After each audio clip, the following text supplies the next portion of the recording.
Ikalimang kabanata. Ang bagong katawan.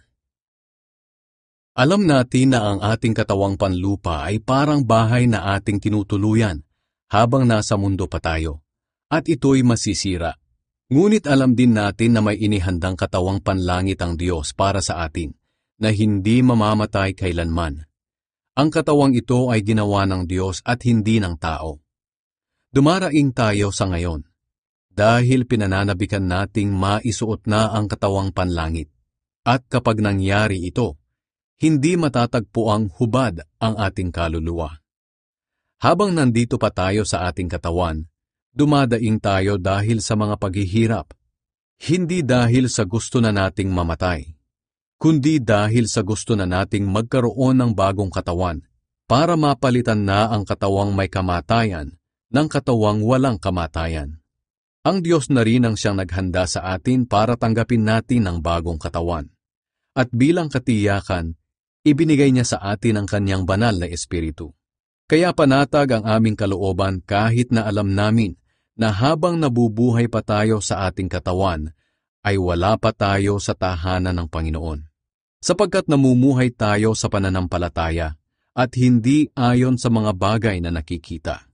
Hindi kami pinanghihinaan ng loob, kahit na mas gusto naming iwanan ang aming katawan at makapiling na ang Panginoon.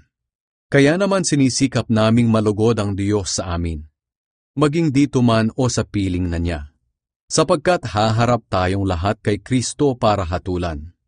Tatanggapin ng bawat isa ang nararapat na kabayaran sa kanyang mga ginawa, mabuti man o masama, nang nabubuhay pa siya sa mundong ito. Nakabalik tayo sa Diyos dahil kay Kristo. Kaya nga dahil may takot kami sa Panginoon, ginagawa namin ang lahat para mahikayat ang mga tao na manumbalik sa Kanya. Alam ng Diyos ang tunay naming pagkatao, at umaasa akong alam din ninyo ito. Hindi dahil sa ibinibida na naman namin ang aming sarili, kundi dahil gusto namin na may maipagmalaki kayo tungkol sa amin, para may maisagot kayo sa mga taong pumupuri lamang sa mga bagay na panlabas at hindi sa nilalaman ng puso. Kung magmukha man kaming nasisiraan ng bait, ito'y para sa Diyos. At kung kami naman ay matino, ito'y para sa inyong kapakanan.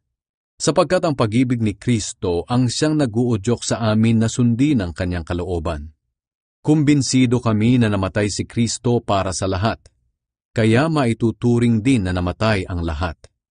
Namatay siya para sa lahat, para ang lahat ng nabubuhay ngayon ay hindi na mamumuhay para sa sarili, kundi para sa Kanya na namatay at nabuhay para sa kanila. Kaya ngayon, hindi na namin tinitingnan ng mga tao ayon sa batayan ng mga hindi kumikilala sa Diyos. Noong una ganoon ang pagtingin namin kay Kristo, pero hindi na ngayon. Ang sinumang na kay Kristo ay isa ng bagong nilalang. Wala na ang dati niyang pagkatao. Binago na siya. Ang lahat ng ito ay gawa ng Diyos na nagpanumbalik sa atin sa Kanya sa pamamagitan ni Kristo. At ibinigay niya sa amin ang tungkuling papanumbalikin ng mga tao sa Kanya. At ito nga ang aming ibinabalita. Pinapanumbalik ng Diyos ang mga tao sa Kanya sa pamamagitan ni Kristo.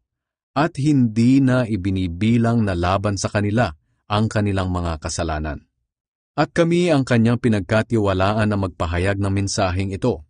Kaya nga mga sugo kami ni Kristo, at sa pamamagitan namin, nakikiusap ang Diyos sa inyo na manumbalik na kayo sa Kanya. Kailan may hindi nagkasala si Kristo, ngunit alang-alang sa atin, itinuring siyang makasalanan, para sa pamamagitan niya ay maituring tayong matuwid ng Diyos.